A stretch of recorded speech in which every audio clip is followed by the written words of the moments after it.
So here we have the Trevor Project also putting pressure on WPATH to not have age restrictions because they believe it will be detrimental to their court cases.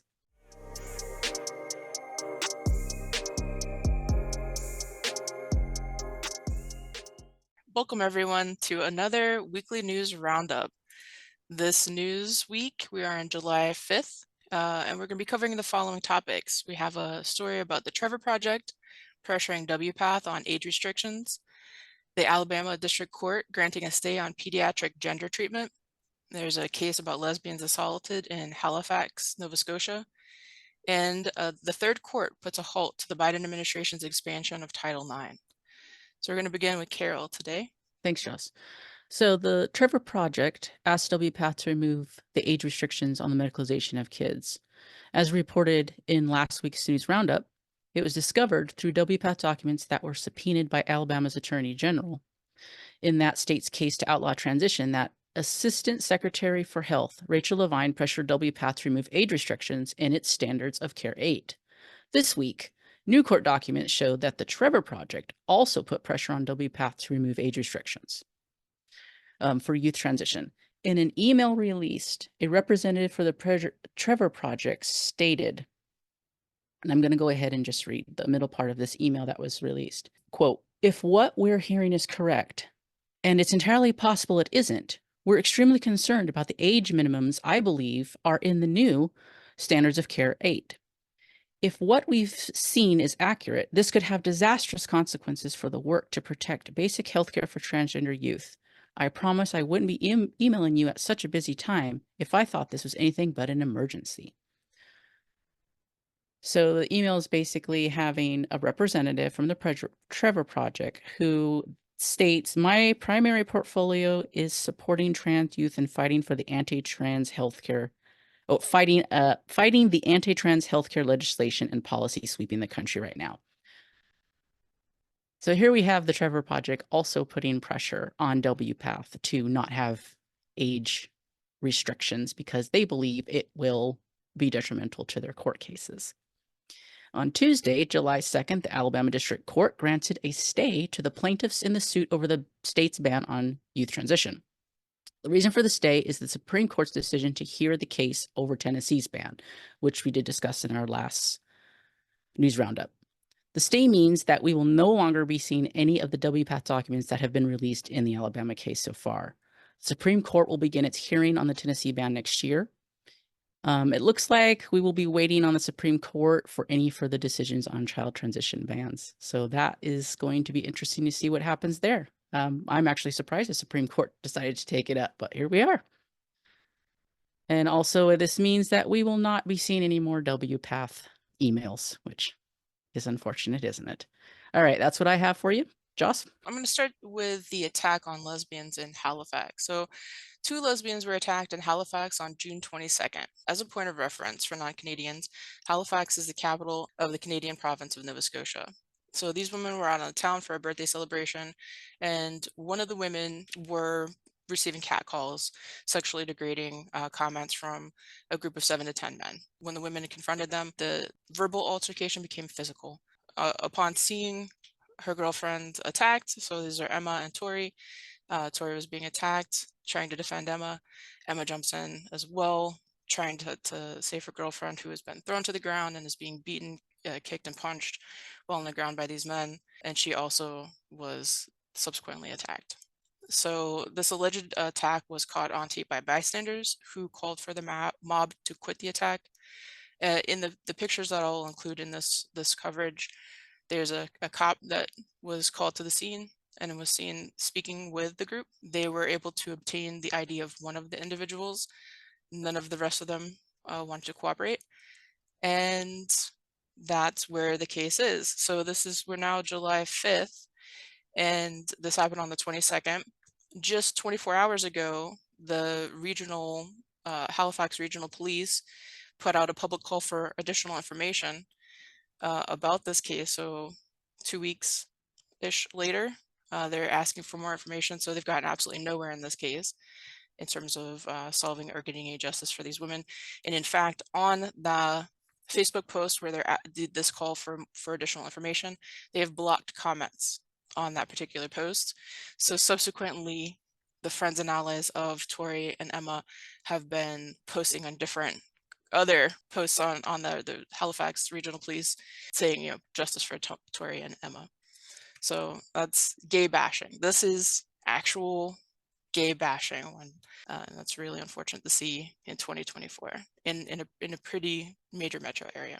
Also covering today, the halt on the Biden administration Title IX expansion. So this is reported by Jennifer on X. This is Baby Beginner at Baby Beginner. The court granted a preliminary injunction and told the Department of Education they can't enforce the new rules against the plaintiffs. What this means is, for now, the states of Kansas, Alaska, Utah, Wyoming, and any school who has members of the following organizations cannot enforce the rules. This is the Young Americans Foundation, Female Athletes United, or any school that has a child attended by a member of Moms for Liberty. These new rules stated, among other things, that schools would have to let men into ladies' restrooms or showers if the men said they had a special gender identity. Now that the Supreme Court has overturned Chevron, which used to require a court to give great deference to an agency such as the Department of Education, this court said they think the Department of Education was wrong to extend Title IX to gender identity. This court looked at the plain meaning of Title IX and said, now that they don't have to defer to the agency, they find that Title IX covers sex discrimination, not gender. And sex means biological sex. The court held that the new Title IX rule, including gender identity, would, quote, subordinate the fears, concerns, and privacy interests of biological women to the desires of transgender biological men to shower, dress, and share restroom facilities with their female peers. The court said, now that the Chevron has been overturned with the Raimondo case, they do not defer to the DOE's interpretation of Title IX, stating, the DOE simply lacks authority to expand sex to mean gender identity. The court further stated that it is arbitrary and capricious to allow any boy to simply claim an identity as female and then gain access to girls' showers so he can watch them undress. This is a pretty broad ruling, as it isn't just limited to those states mentioned above, but any school that has members in the other organizations that joined in this lawsuit. A preliminary injunction has been granted. That basically puts things on hold. It says, until this case is settled, the Department of Education can't enforce this new gender identity rule against these plaintiffs. This is the third court to do so, and we've already covered those other courts as well. So it's a pretty major ruling. That is, the thing that struck me about that particularly was anybody who belongs in those organizations and has a kid in school. So, for example, Moms for Liberty. I'm taking it as if I was a member of Moms for Liberty, and my kid's in school, that school cannot do the whole gender over sex thing, right? Is that how you're? That's how I'm reading it as well. That's what it seems like to me.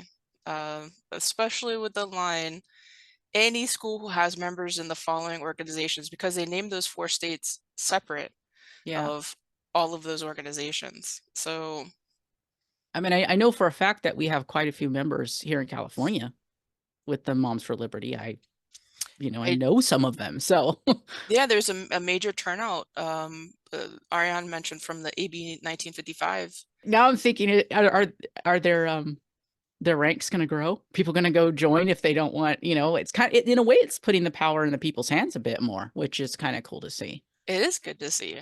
Power to the people. Because I don't think most people agree with this at all. Yeah, I The don't think vast so. majority of people, I mean, I think, well, most of us are just living our lives and trying to raise our kids, right? We don't not, most of us aren't into all this news and stuff. But once people find out about, they're like, wait a minute, what? Yeah, it doesn't make sense. None of it makes sense. And that's really the thing. Like you said, everybody's living their lives. They don't realize. And that's one of the big takeaways for me with Helen Joyce's book, is how she talked about so plainly and so perfectly the clandestine nature of all of this that has just kind of gone under the radar as much as it possibly can. And we've obviously done a lot of work on Title IX over the years since the changes were first announced with Candace Jackson, and it's So it's not completely under the radar, but it's just little bits that have been under the radar all of this time that has Yeah. now become this snowball effect that we see these, as the court says, capricious attempt to conflate sex and gender. So it's really important that they have to stay here. And I do think that the Chevron case is going to have an impact on all these cases, including the W Pass situation, the bans, all of it, Yeah, because now they're not going to be deferring to whatever the government agency says. And of course, that is going to change based on who's in power too. right, A right. government agency may interpret something one way if, Republicans in power versus a Democrat in power. And we haven't talked about the Chevron case. We actually just read about the Chevron case because of this particular reporting.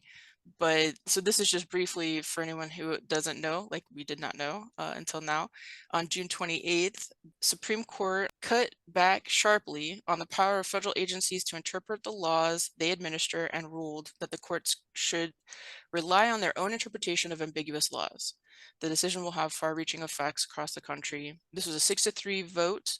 The justices overruled their landmark 84 decision in Chevron versus Natural Resources Defense Council, which gave rise to the doctrine known as the Chevron doctrine. Under that doctrine, if Congress had not directly addressed the question at the center of a dispute, a court was required to uphold the agency's interpretation of the statute as long as it was reasonable.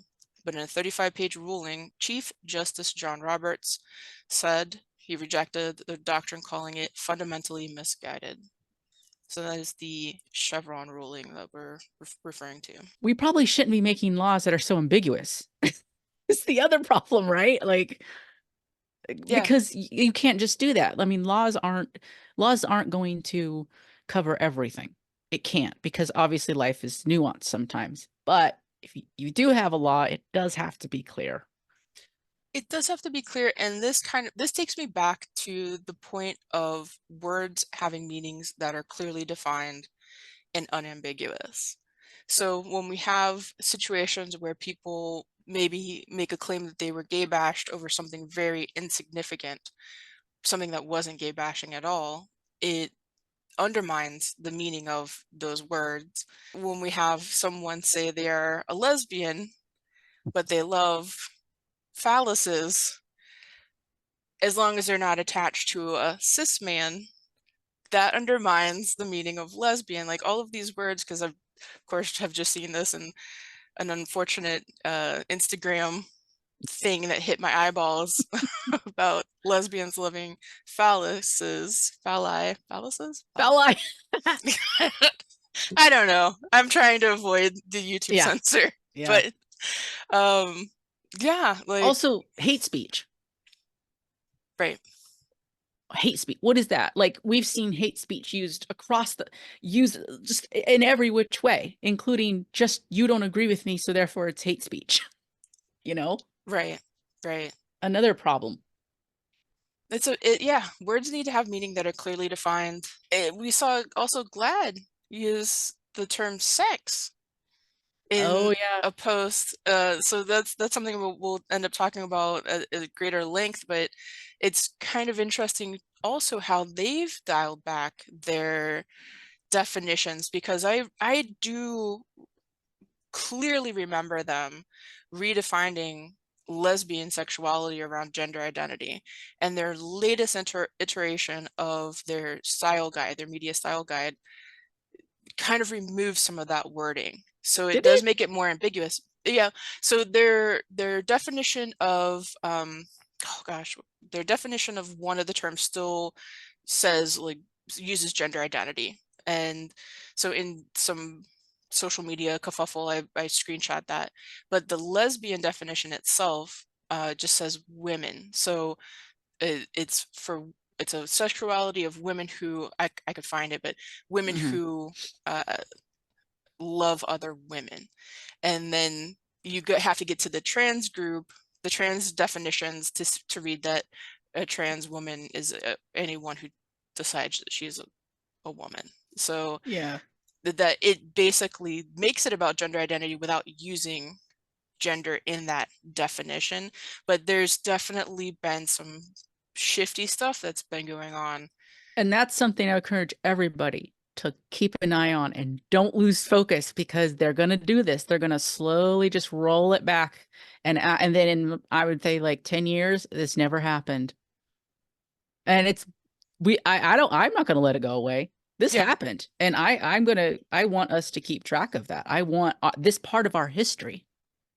This is now part of gay, lesbian, and bisexual history yeah, yeah. because this whole trans movement was profoundly a homophobic movement. And I don't want that to be lost. And maybe that's the perfect place to end it. We we Sounds good to me. we're not gonna let our history be erased or rewritten. And we'll continue to keep track of any cases that come forward, anything that happens. We'll try to get that information out to you. Well, thank you everyone for another episode. We appreciate you, and we'll see you next time. Bye.